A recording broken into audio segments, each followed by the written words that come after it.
Hi friends, welcome to Nancy Tamil channel. நம்ம சேனல்ல 30 நாளைக்கு 30 வெரைட்டி லஞ்ச் பாக்ஸ் ரெசிபி போட போறோம்.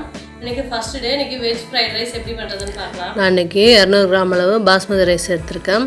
இத 2-3 டைம் நல்லா கழுவிட்டு ஒரு 20 மினிட்ஸ் நல்லா ஊற வச்சு எடுத்துக்கலாம். ஊற வச்சிட்டு தண்ணி வச்சு எடுத்து வச்சிருங்க.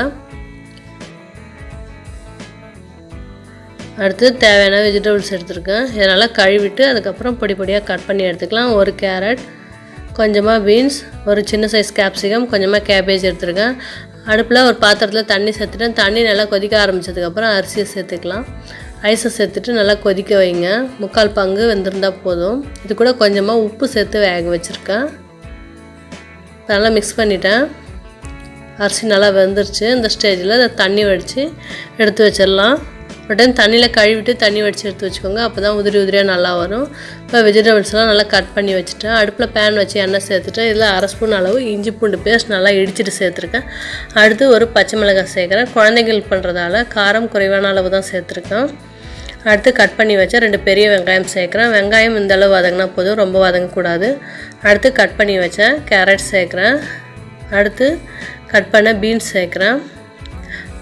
அடுத்து கேபேஜ் சேர்க்குறேன். இது மூணுமே சமமான அளவு எடுத்துருக்கேன். இதை நல்லா வதக்கி விட்டுக்கலாம். இந்த 3 காயும் நல்லா வதங்கினதுக்கப்புறம் கொஞ்சமாக உப்பு ஆட் பண்ணிட்டேன். கடைசியாக கேப்சிகம் சேர்க்குறேன். கேப்சிகம் ரொம்ப நேரம் வதங்கக்கூடாது, டேஸ்ட் நல்லா இருக்காது. இதை 1 நிமிஷம் நல்லா வதக்கி விட்டுக்கலாம். இப்போ இதில் சோயா சாஸ் 1 ஸ்பூன் அளவு சேர்த்துக்கிறேன். இப்போ இதை நல்லா கலந்து விட்டுடலாம். சாதத்தில் உப்பு சேர்த்து தான் வேக வச்சுருக்கேன், அதனால் இதில் உப்பு குறைவான அளவு தான் சேர்த்துருக்கேன். உங்களுக்கு தேவைன்னா நீங்கள் வினிகர் கூட ஆட் பண்ணிக்கலாம். அடுத்து வடித்த சாதத்தை இதில் சேர்க்குறேன். அன்றைக்கி பாஸ்மதி ரைஸ் தான் எடுத்துருக்கேன். சாதத்தை சேர்த்துட்டு உடையாத அளவு நல்லா மிக்ஸ் பண்ணி விட்டுக்கோங்க.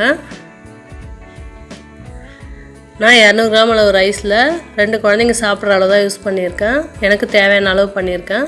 ஃபைனலாக 1 ஸ்பூன் அளவு பெப்பர் பவுடர் சேர்க்குறேன். இப்போ இதை நல்லா மிக்ஸ் பண்ணி விட்டுட்டு ஸ்டவ்வை ஆஃப் பண்ணிடலாம். இப்போ ரொம்ப சுவையான வெஜிடபிள் ஃப்ரைட் ரைஸ் ரெடி ஆயிடுச்சு. முடிஞ்ச வரைக்கும் குழந்தைங்களுக்கு எந்த ஃபுட் கேட்டாலுமே வீட்டிலே ப்ரிப்பேர் பண்ணி கொடுங்க. இது ஹெல்த்தியானது, டேஸ்ட்டும் நல்லாயிருக்கும். இதை மொத்தத்திலே ட்ரை பண்ணி பாருங்கள். எப்படி இருக்குன்னு கமெண்ட்டில் சொல்லுங்கள். என்னோடய வீடியோஸ் பிடிச்சிருந்தா லைக் பண்ணுங்கள், ஷேர் பண்ணுங்கள். மறக்காமல் நான்சி தமிழ் சேனலை சப்ஸ்கிரைப் பண்ணி பார்த்துக்கோங்க. தேங்க்ஸ் ஃபார் வாட்சிங்.